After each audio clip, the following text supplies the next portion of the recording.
Good morning and welcome to another video. Today we're down in South Sea and I'm doing long exposures. Let's get into this.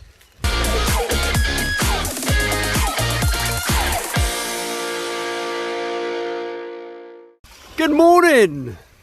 My YouTube channel has kicked into gear again. It's now just past, this morning, just past the 15k subscribe mark. Thank you to everyone who subscribed. A byproduct of that means that I've had a few companies contact me asking me to review some of their kit.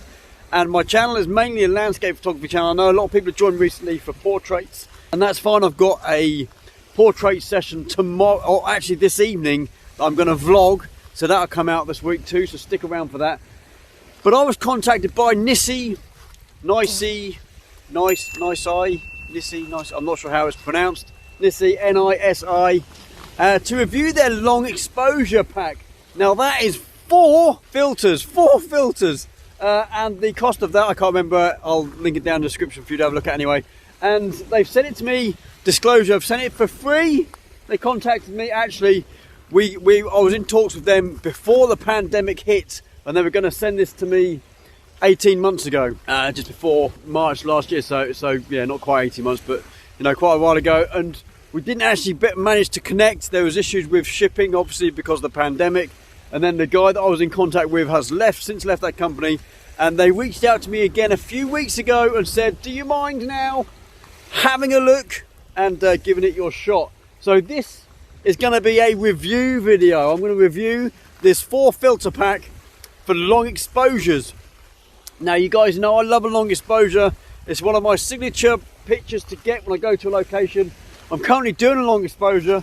I'm doing a 5-minute exposure, and I'm on 2, which is good. I do long exposure photography because when I go to a location like this that I know it's been shot a lot, I know with a long exposure picture image I can get something that's a little bit different to what other people have got.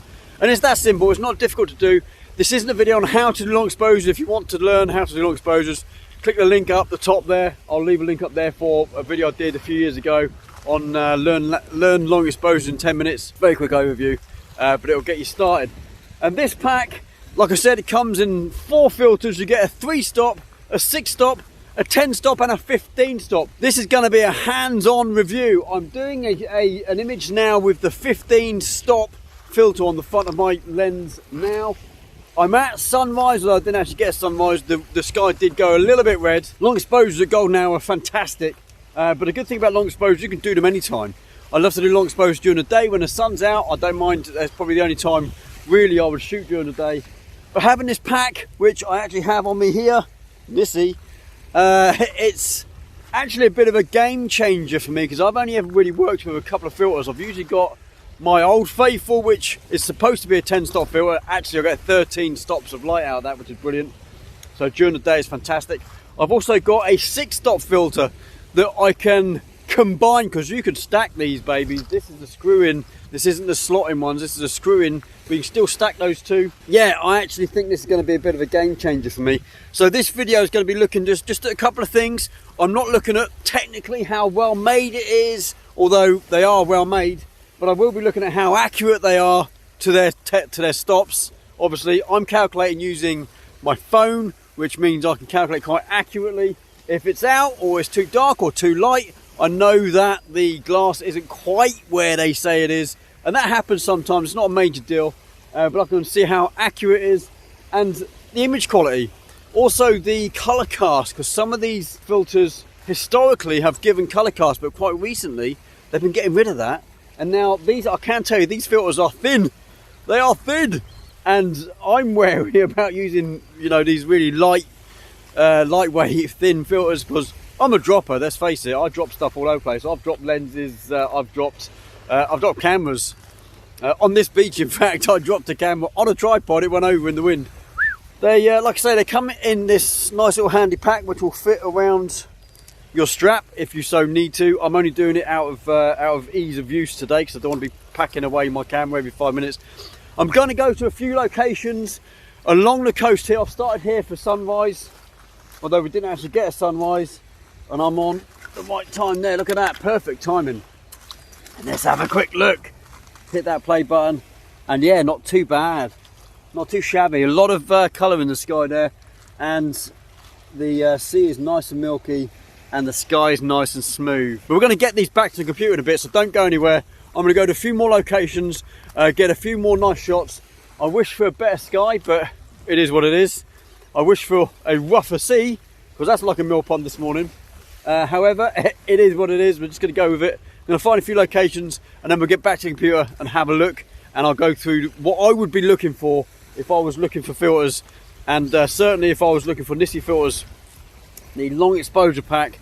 Is it worth it? And we'll let you know, so stick around, let's do this.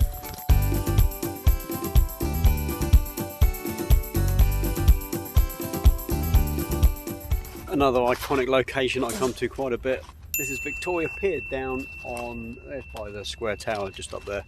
And it's a lovely location, although today the sky isn't doing too well for me and the sea is really, really calm. So doing this as a review, I'm going to review the images, not necessarily how it translated from the scene, because I want to know whether these are accurate. I've currently got the 15 stop on, so I'm doing a 5-minute exposure. I have to mess around with my settings just to get a 5-minute exposure, otherwise it will take it into the realms of 15-20 minutes, something like that, and I can't be bothered to hang around that long. We're going to go around to Splinger Tower next. I'm hoping that the sky will break. I'm going to have a cup of coffee in the car and wait for the sky to break a little bit, because I want to get some really nice dramatic sky shots as well with these, just to show you what long exposure photography can do for you and your photography.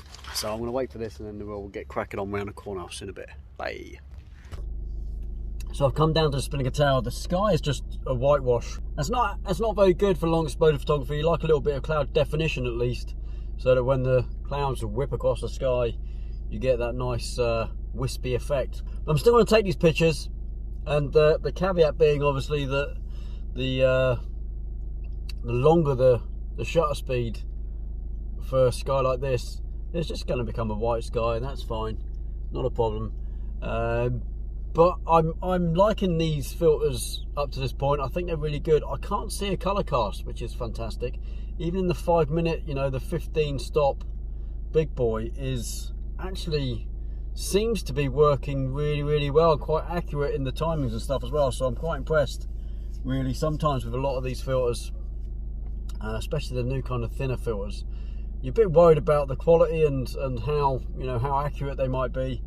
I think these are going to be really good. Stick around. I'm going to get back to the computer after I've taken these couple of shots in a minute. Just have a quick cup of coffee to see if the sky does change, and then we'll discuss these pictures and how well I think, or how not so well I think these filters did. I think they did really well, to be fair. I don't know if I'd use the 3-stop much. Certainly not for this kind of photography. Maybe for long exposures like light trails, car light trails, something like that. If you want to extend your shutter speed for maybe a couple of seconds, and you don't have any other way of doing it, maybe you'd use the 3-stop for that. I've never found a real use for it in this kind of in my kind of long exposure photography, but having the whole set is really good. Obviously I use a 6-stop already. I have a 13 stop, it's supposed to be a 10, so I'm kind of in between the 10 and 15. Having that range now is actually really, really good. Obviously you could stack these if you got them. You could stack them and you know, extend your photography time, your exposure time by hours if you particularly wanted to, if you got the time. I don't have the time, but you know, having the whole set there to hand, you know, in a nice little pouch, which is really, really handy to have as well. Thanks. It comes with a little note thing, gives you the exposure times, a little exposure grid, if you like, which, to be fair, I use the app. Seems easy enough. But if you're on an iPhone and can't get the app I've got, it might be useful for you. You never know. So yeah, I'm going to have a coffee. And I'm going to take a couple of shots of Splinger Tower. By the way, all these shots are the first shots. I haven't taken any reshots. These are all the first shots. We'll get back to the computer in a bit and have a look and see how they came out. Let's crack on in a bit.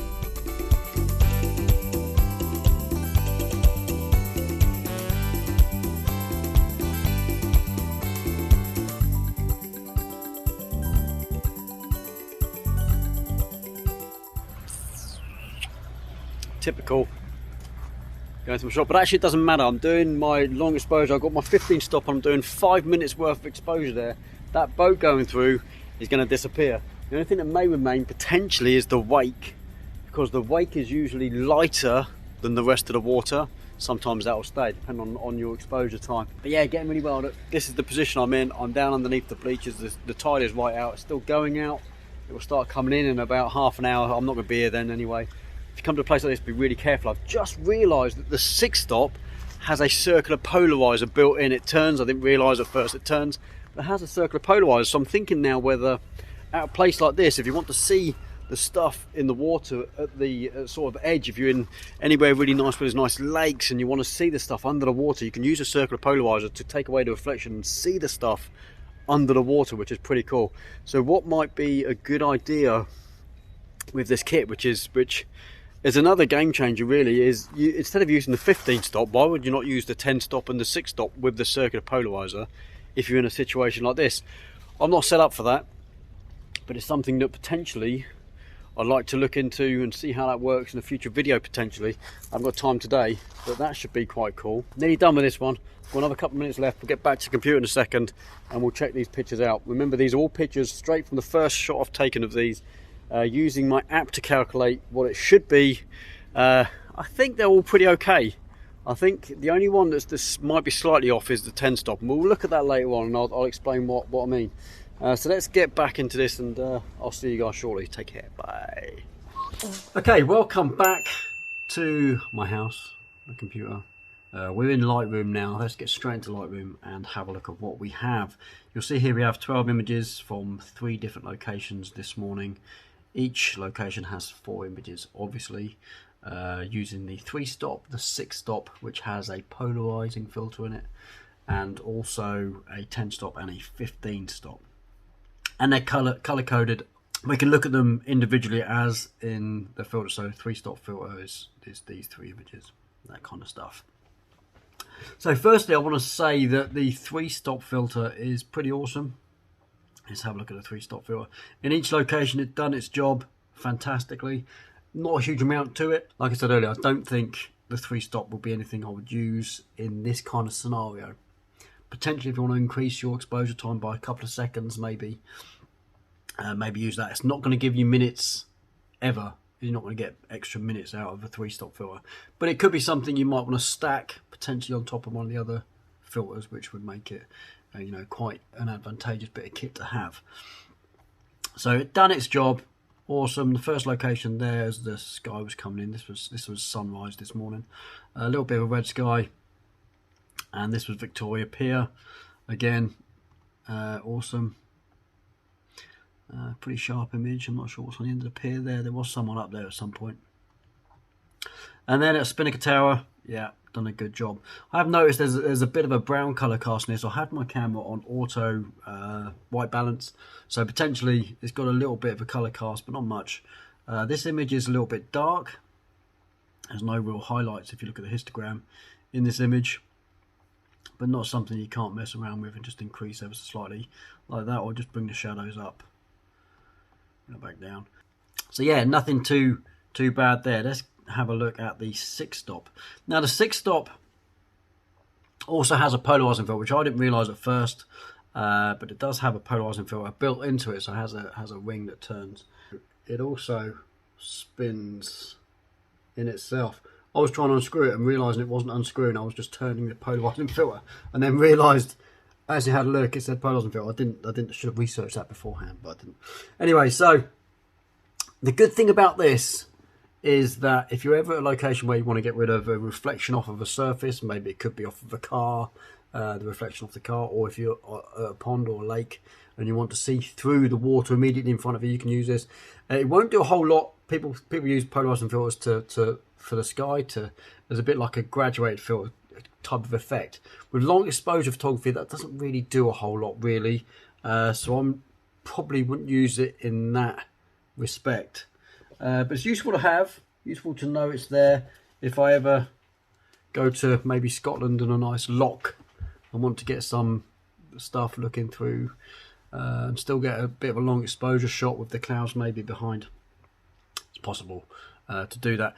The drawback of that, unfortunately, I think this is what's happening, is that the calculated timings for the 6-stop is slightly off, because I think because it's a polarizing filter, it's added a bit of maybe a quarter of a third of a stop, or maybe 2/3 of a stop under. So you may need to extend your exposure time ever so slightly. These images have come out a little bit dark. This one has got a really bright sky anyway, but if you look under the pier, it's very, very dark, and the ground is very, very dark.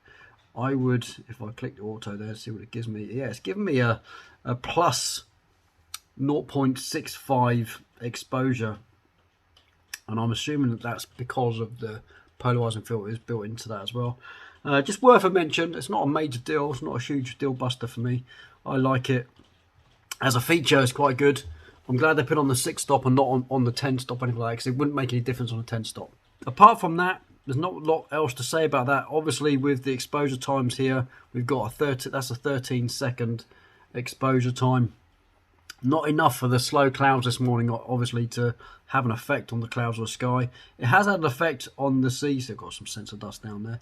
Has had an effect on the sea, but it's not as much as I usually like. I like to have a good minute or two in my long exposures to have an effect on the sea, especially when the sea isn't moving as much. You might think that a slow moving sea is going to be better for long exposure. Actually, a fast moving sea with lots of waves is going to give that real milky effect. So let's move on to the 10-stop. Now this is 10-stop. On this one I've got 181 seconds. What's that? 2 minutes out of 3 minutes, sorry, out of this. With a 10-stop filter this time of day when it's still really quite dark out, you're going to get a really good effect on the sea. Look at that, what it's done to the sea there, even a slow moving sea. And the sky, you've got, although there wasn't much definition in the sky this morning, you do have a few wisps going across. And at Victoria Pier here, there was someone, she was stood still for a long time and moved maybe once or twice, so there's a bit of ghosting there, but that's fine. This was an 85-second, so not quite as long on exposure, but we've got a really milky sea. Horizon line is dead straight, so it's perfect, and we're really good. I did well considering on a wet beach that the camera didn't have any camera shake because they're well focused there. And down at Spinnaker Tower, this one is a little bit light for me. Let's see what the exposure, actually it's plus the exposure ever so slightly. I think it's maybe because of the foreground. This was again an 83-second exposure. Yeah, no problem there at all for a 10-stop. I like that. Cloud definition, I would like to have a bit more cloud definition this morning. That wasn't happening, but you can see from the sea, and all my sensor dust you can see on the sea there, and the reflections starting to come out really, really nicely. Now this is the one I wanted to look at, the 15-stop filter. This one is the big puppy. The ones that are often where mistakes are made in long exposure, using a 15-stop is often quite tricky. We've got a 334-second exposure. That's 5.5 minutes, give or take. Wispy clouds across the sky. That worked really well. See the wispy clouds across the sky. Really, really, I mean, considering again they're on a wet beach there that it didn't move. Very sharp on the image. I'm at 5.6, so I've had to push my f-stop down to 5.6 and increase my ISO ever so slightly, just so it wasn't a 10-minute or 15-minute exposure. I didn't have time. But look at the sea. That is beautiful. Very nice. Do like that. That is my kind of sea for long exposure. That's what I want to be seeing. Nice milky sea. If it was a faster sea with more waves this morning, I probably wouldn't have had to go to 5 minutes. Maybe a 3-minute exposure would have done. But this is looking really, really nice. Let's have a look at the pier down at Victoria Pier. This has got a slightly blue colour cast like they all have down here. Potentially it was the way I was shooting. There's a lot of shadows, so it might have bumped the white balance off ever so slightly. But I don't mind that. I think that's quite nice. I do like a nice, especially for seascapes. My current filter that I have has a nice blue colour cast to it, and this is actually quite nice for this kind of location. So this one, bringing the shadows up ever so slightly there. We've now got a really nicely exposed image. Don't have to do a whole lot else to that. The woman was still there. Unfortunately, she was still there, so she still ghosted a little bit because she didn't move too much. If she had moved a bit more, she'd be completely gone, absolutely gone. But yeah, very, very nice. I do like that. And the Spinnaker Tower picture, obviously it's a bit bright. You see from the histogram, it's a bit bright. Don't forget, a 15 stop is going to be even more tricky to really get it. The sun is starting to come out. If it poked its head out one of the clouds this morning at all, it would just knock the exposure off ever so slightly. Again, this is a 5.5 minute exposure, give or take. 5:20 is that, give or take. But yeah, the sea is beautiful. Love that. The sky was a bit white, so there was no real cloud definition, so there's not really a lot going on in the sky. I've shot this before and got some really nice images. Again, I had to push this to 5.6 and increase the ISO to get this, but probably wouldn't have needed to increase the ISO at this shutter speed because it has come out a little bit bright. I have edited this one, so I'm going to show you. I've used one of my presets that I have. Let me show you my presets for long exposure presets. I use my linear darker, I think, that one there, and it worked really well as a starting off point. By the way, you can find my presets, my landscape presets, in the description. They're currently on discount on the link below. So let's go. I've had to do a lot of spot removal because I've got a lot of issues with my sensor. When you shoot long exposures, even at 5.6, you're going to drill in all the excess rubbish you got on your sensors. So after my edit, this is what I've come up with. Something a little bit different. I like it. I like the grain. I might even add some more grain to this. I like the kind of grainness of this. I've added some more blues in the bottoms and a bit of magenta and yellows in the sky, and giving it a little bit something extra.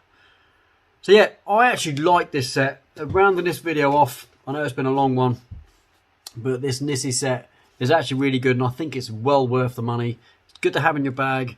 It's giving you a lot of options, including a 3-stop, a 6-stop, a 10-stop, and a 15-stop. You can stack them too if you really want to. If you're in a really bright, sunny day and you want to stack one or two of these. I'm going to do another video soon on the comparison between the 15-stop and stacking the 10 and 6-stop with the added polarizing filters. I'm going to go somewhere, find a location where I would need a polarizer and do both. So we're going to hopefully get some nice skies, including some polarized images of maybe water. I don't know yet, something like that. So look out for that. Yeah, well worth it. Check out the description. There's a link to where you can purchase these. So good luck to everyone who's out there and wants to do some long exposure stuff. Long exposure photography is the easiest and quickest way of elevating your photography way past what other photographers are doing in locations like the Spinnaker Tower where everybody's shooting it. Getting something different is trickier nowadays, especially with a location like this. But using long exposure photography can really do that for you. So I hope you enjoyed this video. If you did, please whack a thumbs up. If you're new to my channel, please consider subscribing, hit the notification bell so you get those updates every time I upload a new video. And until the next one, you guys are awesome. I'm at 15k on my subscribers now, which is fantastic. Love it. I'll see you on the next video. Take care. Bye.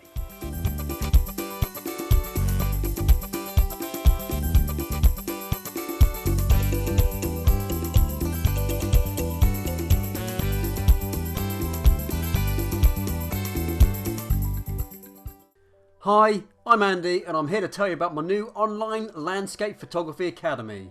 It's not your traditional online photography course, it's also a mentorship program. Many of you most likely know me from my YouTube channel, and if you enjoy my process of getting an awesome image from the landscape around me, you can learn to do that too. So, how does it work? After signing up for the Landscape Academy, you will immediately receive access to all lectures taking you through every aspect of landscape photography. From beginner courses through to intermediate and onto the more advanced photographic techniques. At the end of each lecture, you'll be provided an assessment to progress you through the steps of creating an appealing image from beginning to end. After submitting each assignment, you will receive a handcrafted personal feedback video on your progress, giving you actionable steps to take your work to the next level. These mentorship sessions continue as you build your skill set from beginner to advanced landscape photography. By the time you finish the course, you will have hours of personal video feedback crafted especially for you. Additionally, the entire Landscape Academy is self-paced and you have a lifetime access to all of the content. So there's no need to worry about deadlines or losing access to the content after an arbitrary amount of time. You may want to skip the Beginner 1 course if you have a basic understanding of photography and a good grasp of camera settings. But if you're an absolute beginner, fear not, this course is designed to get you started from scratch. If you want to sign up and get more information, just click the link below or check out the Academy link on my website.